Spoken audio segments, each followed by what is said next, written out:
What is going on? It's your boy JeezPlayingAgain. Many players were wondering how the MVP calculation worked and how it was decided to award the party with the MVP kill. So in this video, I'll quickly go over their point system and what party you should go with to maximize your potential. So without any further ado, let's get started. Gravity just recently released this chart that showcased the point system and exactly how many points you can obtain. There are 5 different categories that you can obtain points from, and they are damage taken, damage blocked, damage dealt, number of resurrections, and amount healed.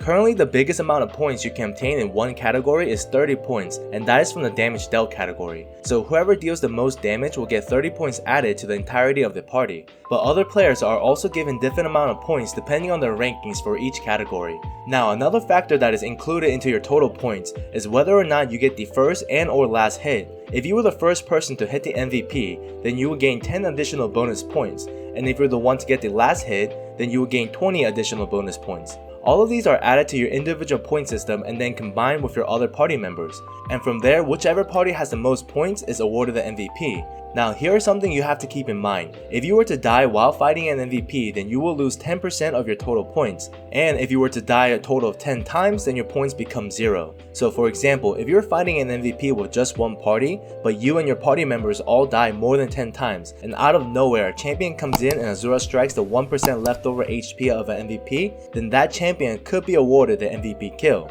That is why it is super important to always stay alive. But here comes the good news. No matter how strong one party is, if the point difference between the first place party and the second place party is less than 25 points, then a different probability will happen and either party will have a chance of getting the MVP. But I hope this chart and explanation helps some of you understand how Ragnarok Origin's MVP system works. And let me go over a quick overview of what I personally think is the best party to hunt MVPs with. First and foremost, having a competent high priest is a must. Especially for high level MVPs where they do extreme amount of damage, you'll definitely need a very skilled and well equipped high priest. Secondly, I will recommend a very strong tank like a paladin. Someone who can take the aggro away from those high DPS or burst players so that they don't get one-shotted. Tanks are extremely helpful in that aspect because the only category that will usually get the most point in is the damage taken section. So whether they die a couple times won't matter too much, but still it's always best not to die at all. Now, the next 3 party members are always going to be personal preference,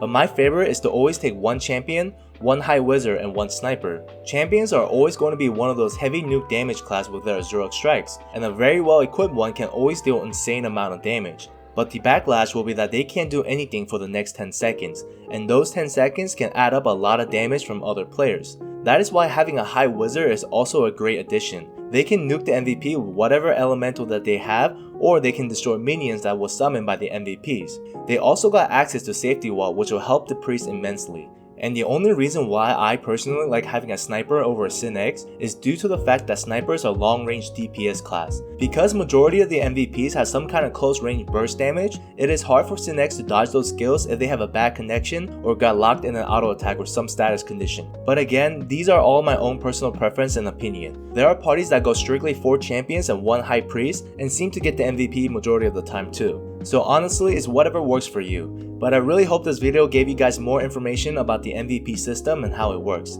And if it did help you guys, I would really appreciate it if you could subscribe to the channel and give this video a thumbs up. I'll continue to bring you the best guides possible and the most accurate news I can about Ragnarok Origin. But I'm always grateful for your love and support. I hope everyone's staying safe. Thank you once again, and I'll see you in the next video.